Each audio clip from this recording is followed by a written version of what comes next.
How close is it? No better example than this game. Conway at South Florence.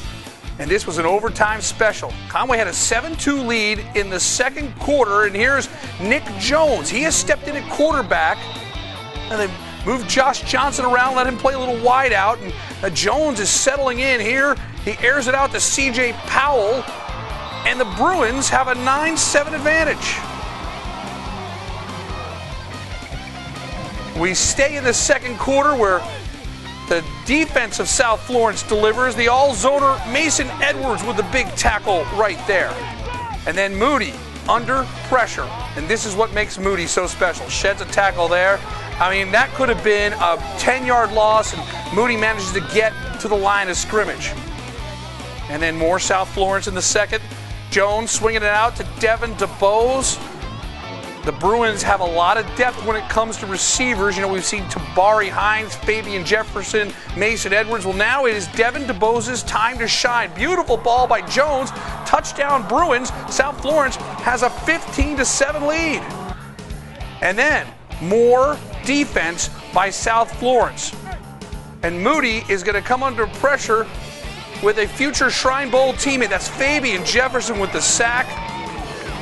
At the half, it's 15-7 South Florence. Third quarter, Moody, 35 yards to Malcolm Green.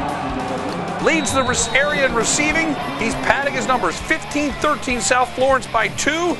They go for the 2-point conversion. Moody is in there. We are tied up at 15 apiece. On the ensuing kickoff, the always dangerous Jamal Cain. This is good for 45 yards. And then play the hot hand.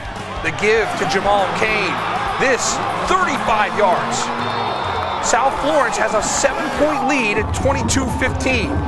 And back and forth this one will go. Moody to Malcolm Green. He did it again. Wow. Good job of getting inside the 5-yard line and then pile up. The Tigers find themselves in the end zone. And it's a 22-22 ball game. Fourth quarter now. Under 4 minutes to go. Cain with his second touchdown of the half. Jamal Cain makes it 29-22. But Malcolm Green would have an answer. It's just no coincidence that big-time players deliver when their teams need it the most. And Malcolm Green is big time.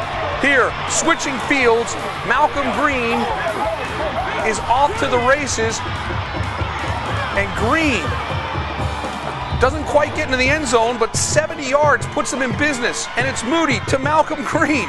He did it again, 29-29. We've got 2:08 to go. So now South Florence trying to get themselves in position for a game-winning score. Under a minute to go. They go for a field goal and the snap is botched. So we're going to overtime, tied at 29 in OT. Jones to Fabian Jefferson. Touchdown Bruins. It's 36-29. Now remember, Conway gets the ball back. They're going second. They need to score to force double overtime. Tyreek Phillips with the run there. And then Moody pushed back by the South Florence defense. Third down. Moody to Brian Edwards. Is he in? They say incomplete pass. Chuck Jordan thought it was a touchdown. Fourth down. Moody to force double overtime. South Florence. Did he get in? Oh, that was awfully close. Awfully close. And it's no good. South Florence has pulled off the win. An overtime thriller. 36-29 is your final. We have the benefit of instant replay and taking a good look at it.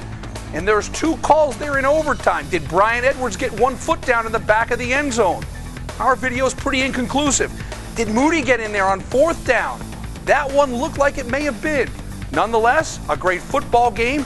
Fabian Jefferson with the game winner, 36-29 the final. News Channel 15's Ryan Knockin has more from a thriller at Memorial Stadium.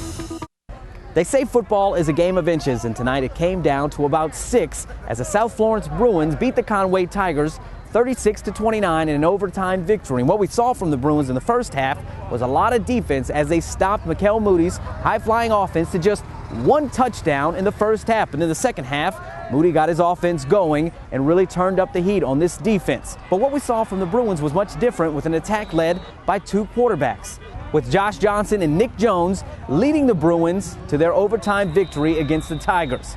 And Coach David Prince said that two-headed quarterback attack really helped him tonight win this victory over the Tigers. Both of them are good players. They both got strengths that they're good at. You know, they both can throw and run, and there's just certain things that one can do better than the other, and we don't want to leave one of them sitting on the bench. Well, I'm all for it. You know, whatever help the team get the job done, get us to where we want to be, which is state championship and this region championship. That's all that matters. You know, we got two good quarterbacks, one that can run and throw, and both of them. We both can do it both, and that's all that matters. We're getting it done. After the game, Coach Prince told his players, with the win tonight over the Tigers, it shows that they can win against anybody in the state. Reporting from Florence, Ryan Knockan, Chevy End Zone. Rich.